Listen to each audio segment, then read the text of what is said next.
A recall effort underway for Alameda District Attorney Pamela Price. Details on the petition that just got approved coming up. The largest student-led movement in CSU history.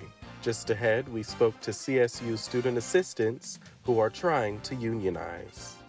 Let's take a minute to listen to some national news. I'm Madison Wilbur. All this and more on Update News. School of Journalism and Mass Communications at San Jose State University, your source for what's happening with a fresh perspective on today's issues. You're watching Update News. Welcome to Update News. I'm Denitris Chevis-Rose. And I'm Denise Velasco.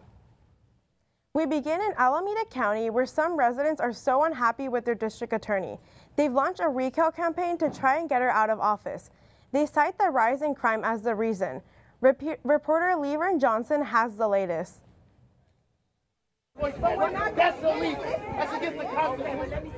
For months, dozens of Alameda County residents have taken to the streets, saying they are fed up with their district attorney, Pamela Price. Activists say they feel DA Price isn't enforcing the law, prosecuting criminals, or keeping violent offenders off the streets. Many are families who have lost loved ones to gun violence, and they claim she is too lenient on criminals. Now they've launched a recall petition. Brenda Gresham is leading that effort. At some point, you can't just say, okay, this race over here has been put in jail more than any other, so I'm just going to let them all out. You can't do that. Price won the election with some 53% of the votes. Now she finds herself in the hot seat. In one of her recent YouTube presentations, she talked about the need for gun control to curb gun violence. We need to reduce gun violence in Alameda County. My office is committed to strategies to accomplish this goal. And just last week, she introduced her plan to increase funding for retail theft prosecutions to lower crime in Alameda County. Despite that, several organizations are helping with the recall petition, including the organization SAFE, Save Alameda for Everyone. Gresham says she needs to get 73,000 signatures by March next year. She says she wants residents to take a look and see the facts about what's going on in their county for themselves. If you believe in her policy, that's fine. You know, we don't want to dispel anything that you might feel in your heart that's right, but we want you to look at the facts and see that those are wrong. We tried to get Price's reaction to the recall petition, but so far, we have not heard back. I'm Levern Johnson with Update News. San Jose police have made arrests in the drowning deaths of 2 toddlers at a local daycare. The mother-daughter owners of Happy Happy Daycare face charges of felony child endangerment and criminal negligence. Prosecutors say the toddlers who drowned got into the backyard pool after a gate had been left propped open. They also say a worker had called out sick and there were not enough workers to watch the children. Community members have launched GoFundMe campaigns to help the families of the 16 and 18-month-old little girls who died. The daycare owners are scheduled to be arraigned December 6th. More tech layoffs hit the Bay Area this week. This time, the layoffs swept through LinkedIn. The business-focused social media company announced Monday that it was laying off 668 employees. Most of these workers were on the engineering, talent, or finance teams.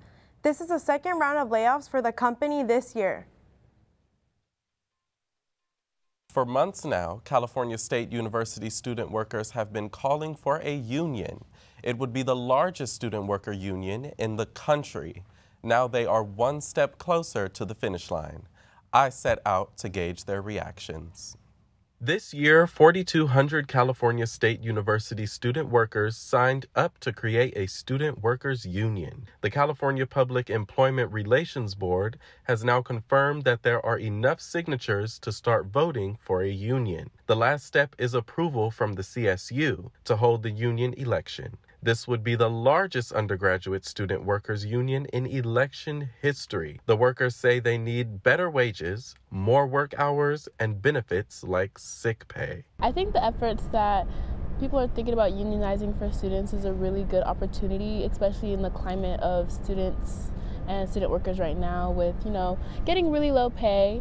CSU Chancellor Mildred Garcia weighed in on the issue in a recent news release. She said, throughout the collective bargaining process, the CSU has been committed to increasing salaries for our employees in a fiscally sustainable manner. We deserve more. I feel like living in Silicon Valley, the cost of living up here is so high, and the fact that we're being paid basically like a flat rate of $17 is ridiculous. We don't have benefits.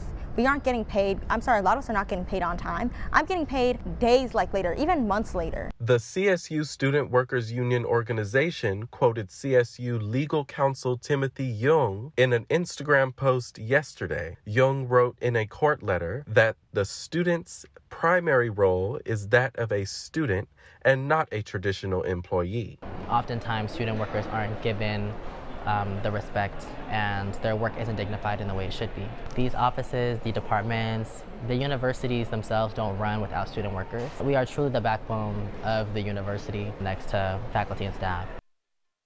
Student workers say they are waiting to hear back from CSU. Student organizers are hoping to hold an election in January. California's Department of Education says the state has more than 10,000 teacher vacancies. Now, a new law should make it easier for retired teachers to come back to the classroom and still collect their pensions, at least temporarily. So, are teachers on board? I got reactions from current and former instructors. It's a complicated issue. Some teachers are leaving education because of the difficulty of the job, the long hours, and low wages. And fewer teachers are coming into the field. Now, there's a plan to reach out to a group that could help the current teacher shortage. Retired teachers are being asked to come back to work. California lawmakers just passed Senate Bill 765. It will allow retired teachers to come back to work and still receive their pension and benefits. That's as long as their pay is not more than 70% of what retired teachers made the year before. And the new law cuts down on the waiting time before a retired teacher could get back in the classroom.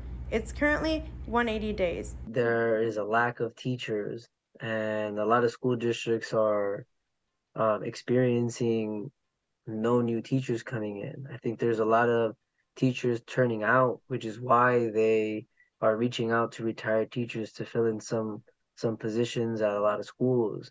Putting that money and investing that money into your current teachers, or hiring new teachers, putting money into so that it is lucrative so that new teachers can come in and teachers are incentivized to join. I think that's where the money needs to be allocated.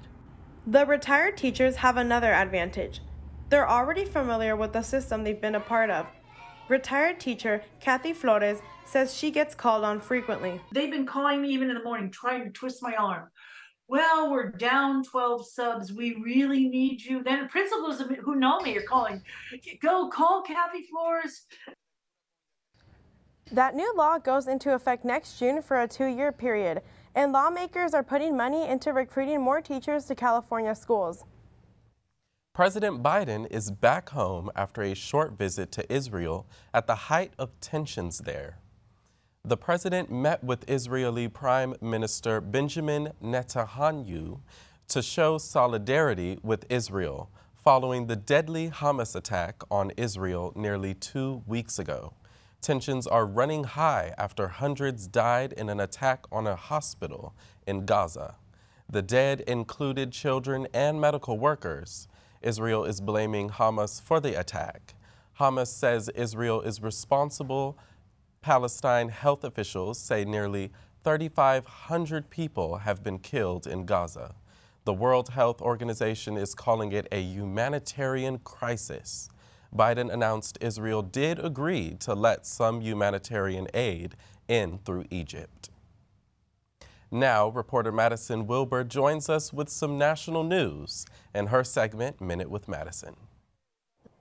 Welcome to Minute with Madison. Let's begin. A Chicago area landlord is facing first-degree murder charges after what investigators say was a possible anti-Muslim hate crime. The 71-year-old man allegedly stabbed a 6-year-old Palestinian-American boy 26 times. The boy later died at the hospital. The landlord is also accused of stabbing the boy's mother a dozen times, but she survived. In Georgia, a manhunt is underway for 4 inmates who escaped from the Bibb County Jail in Macon. One of the men is a murder suspect. Correction officials say the men escaped through a damaged window, then climbed through a large hole cut in the fence around the facility. They are believed to have fled in a blue Dodge Challenger. In Arizona, police have released a security video showing an Arizona State University professor who identifies as queer being knocked to the ground and injured. It allegedly happened after an altercation with members of a right-wing group, Turning Point. The university's president called it act of cowards and compared the alleged attackers to high school bullies. And MLB's first general manager, Kim Ng, is leaving the Miami Marlins after a winning season. She had an offer to return, but declined it, saying there were disagreements over the changes management will bring to the baseball operations department. That's your national news in a minute. I'm Madison Wilbur. Here's what's ahead in our next segment. An artificial intelligence revolution. A potential innovation lab built on SJSU's campus. What that means just ahead. A variation of pine tree added to the endangered list. Coming up, the restoration effort that's underway to save the trees. Thinking about putting your summer wardrobe away? Don't do that just yet. We have some warming temperatures coming up ahead.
This week marks the anniversary of one of the most powerful protests in Olympic history.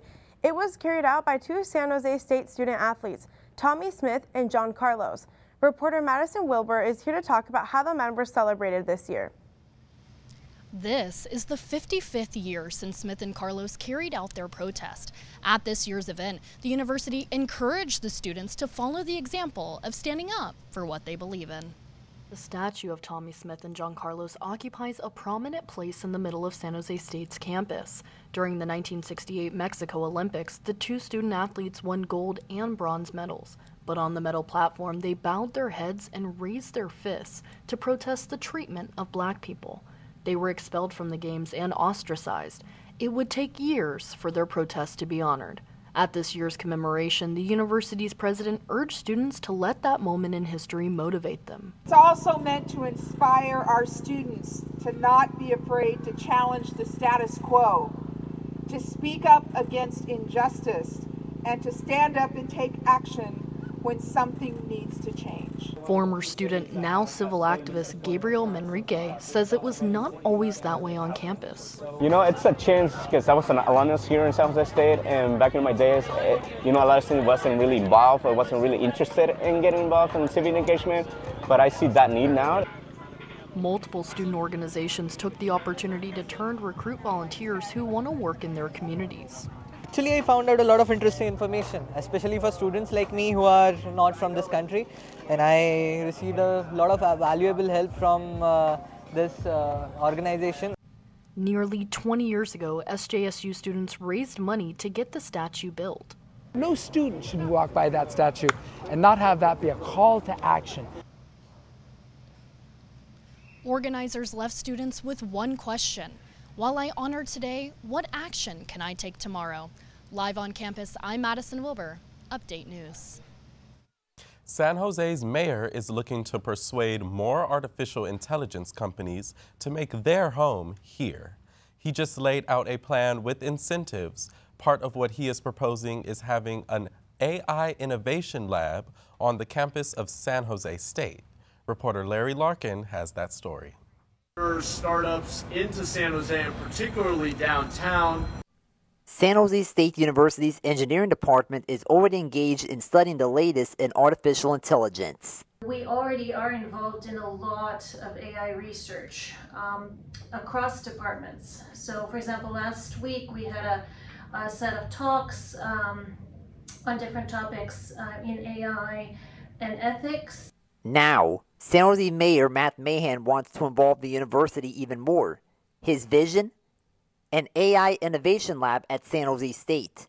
It's something he mentioned at a news conference last week, where he laid out a preview of his plan to attract more AI companies to San Jose. We don't have anything significant to announce yet on that front other than an intention to collaborate with other stakeholders such as San Jose State to create space for new companies, for entrepreneurs to begin new AI companies based right here in San Jose. I spoke to San Jose Council member David Cohen. He says that bringing artificial intelligence to San Jose will help create jobs and strengthen the economy. That we have a really highly skilled workforce and a lot of very talented engineers and software folks, and our economy locally will benefit from making sure that the new industries are growing here. And how would students, faculty, and staff at San Jose State benefit from interacting with AI companies and more research? The future of any kind of a technology like this is to start companies, and those companies can change the world. Many of the companies, you see them now in Silicon Valley, they started as part of the research between the faculty and the students. There is no estimated timeline on when the Innovation Lab at San Jose State would open or start construction. San Jose Mayor Matt Mahan says his big plan is to make San Jose the AI capital. In San Jose, Larry Larkin, Update News. Now, when your out-of-town relatives come to visit, you can show them a new spot that says Silicon Valley. One of the Valley's biggest tech companies, Google, has just opened a new Google Visitors Experience Center. It's housed in what's called a gradient canopy of the search engine company's Mountain View campus. Inside, you'll find a plaza filled with a large gathering space called the Huddle. There's also a display of artwork and a Google store that features Pixel watches. The plan is to soon have art-making workshops for visitors. If you've hiked, camped, or skied at higher elevations, then you have probably encountered a white bark pine tree and not even noticed. The trees were added to the endangered species list last year. Now there's a plan to help them survive. Reporter Alejandra Vaca has that story. You're looking at white bark pine trees. They're most important because they can thrive in poor soil where no other trees can exist. They also help protect watersheds that are important to agriculture and drinking water, but the trees are endangered. And if they're providing this amazing service for us in California, sounds like we should protect them for environmental reasons, but also for some agricultural reasons because they provide watershed benefits. Last December, the white bark pine trees finally got on the endangered list. As part of the restoration process, American Forests partnered with Yosemite National Park to research and identify parent trees that were resistant to deadly fungus and climate change. White pine blister rust is responsible for the death of trees that have been around for hundreds of years. The disease, it will jump between the alternate host and the conifer host. And what it does with the conifer is it causes these blisters. They grow throughout the tree, and what that essentially causes is eventually it can kill branches, which initially will impact its ability and capacity to reproduce and causes death. The majestic trees also produce large nutritious seeds that are an important food source for at least 13 species of birds and 8 species of mammals. An elevation hero found at 12,000 feet, white pine bark is a keystone species many rely on. It supports a biodiverse system that would change drastically if white pine is removed. We all have an obligation to make sure that this species, which is just so critical for high elevation habitat, doesn't wink out on our watch.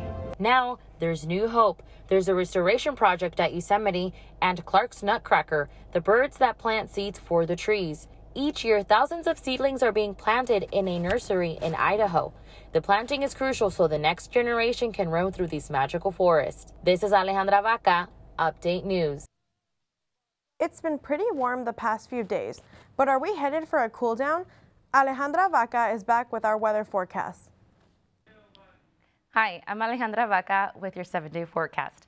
So here's what you can expect for the next 5 days. We have some showers in the north with some showers through Monday. And then we also have some midweek warming Tuesday through Thursday. And also some valley temperatures in the 80s, near 90s. And in the Bay Area, we have some 70s pushing 80s temperatures.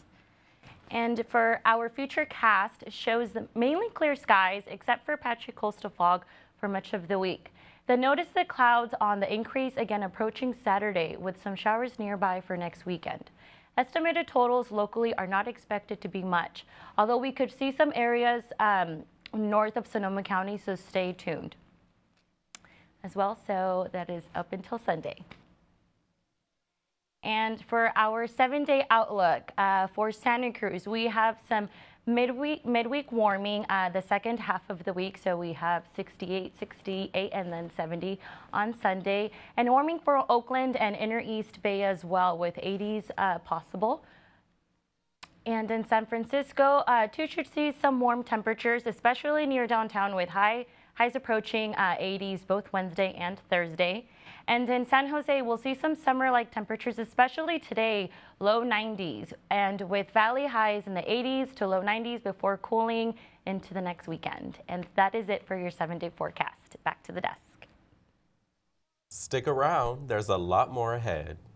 A newly launched database full of Hispanic heritage. Coming up, we'll show you what that looks like. And victory over New Mexico. We do a deep dive on Spartan football team's landslide win on the road.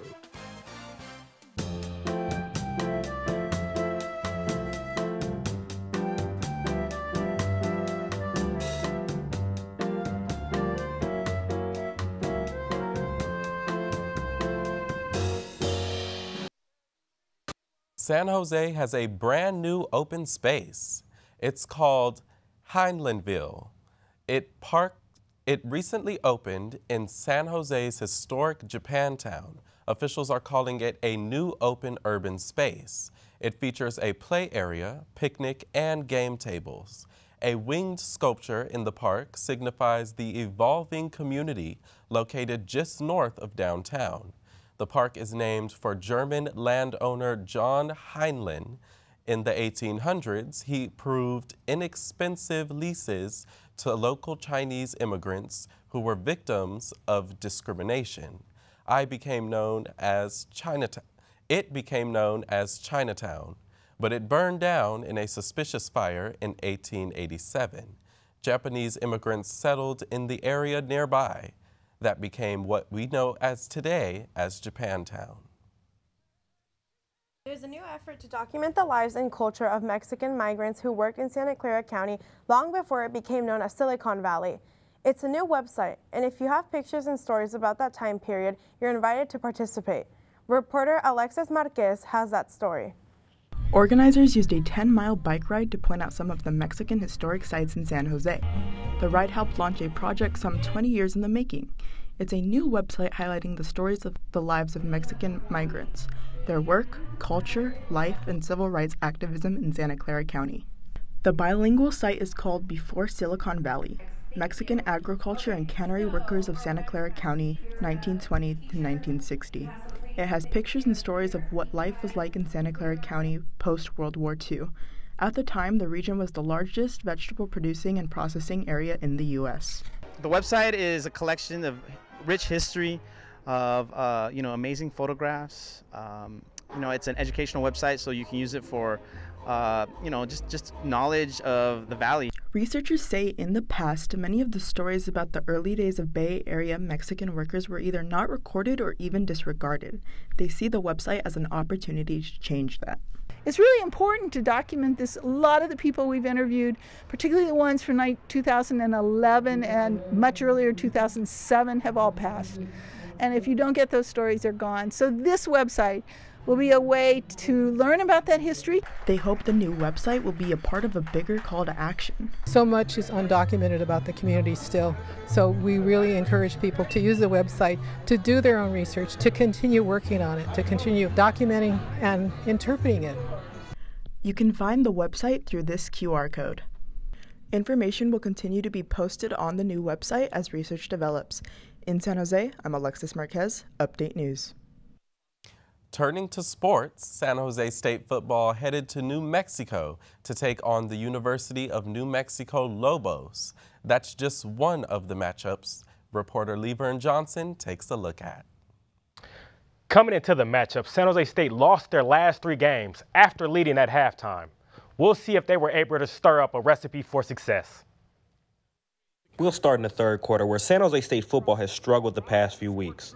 But after being down 17-14, the Spartans turned a new leaf, scoring 38 unanswered points. Senior running back Kyrie Robinson was the star of the night, finishing with 4 total touchdowns, 3 of which were rushing touchdowns. The Spartans seem to have overcome their third quarter woes with this performance, beating New Mexico 52-24. Spartans quarterback Chevin Cordero finished with 272 passing yards and 2 passing touchdowns to go with Robinson's 126 rushing yards and 4 total touchdowns. The Spartans sit 2-5 as they prepare for their homecoming matchup versus Utah State this Saturday at 4 p.m. In other sports news, San Jose State's men's soccer had a home matchup versus Grand Canyon University. Just a minute before the half, sophomore Ricardo Scarafia put San Jose State on the board to take a 1-0 lead. This will be the only score of the game, resulting in a Spartans victory. The soccer team has more good news as 5th-year player David Sweeney has etched his name in the San Jose State record books as the all-time saves leader with 20 career shutout victories. Homecoming kicks off this weekend. Men's water polo starts things off this Saturday with a doubleheader versus Harvard and Long Island. Football tops off Saturday evening versus Utah, followed by a few Sunday events. That'll be a great opportunity to get out and show your support for the Spartans. That's it for the sports recap. I'm Levern Johnson. Homecoming isn't the only thing to look forward to this weekend. Here's Carson's calendar with some other events. Here's what's coming up this week. On October 21st, the Japanese Friendship Garden is hosting a cleanup event. It starts at 8:45 a.m. and they suggest you bring water, snacks, and wear closed-toed shoes.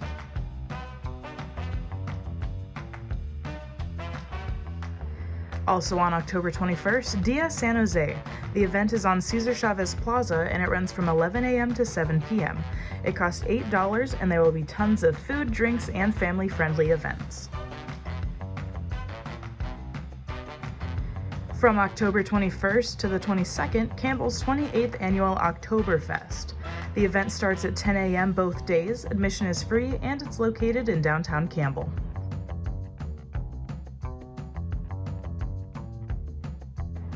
Finally, on October 23rd, Science and Art of Star Trek Panel. The event runs from 12 p.m. to 1:15 p.m. and will be held in the Student Union Meeting Room 4A. That's all for this week. And that does it for this week's edition of Update News. For all of us here, thanks for joining us and see you next week. Make sure to follow us on our socials at SJSU Update News.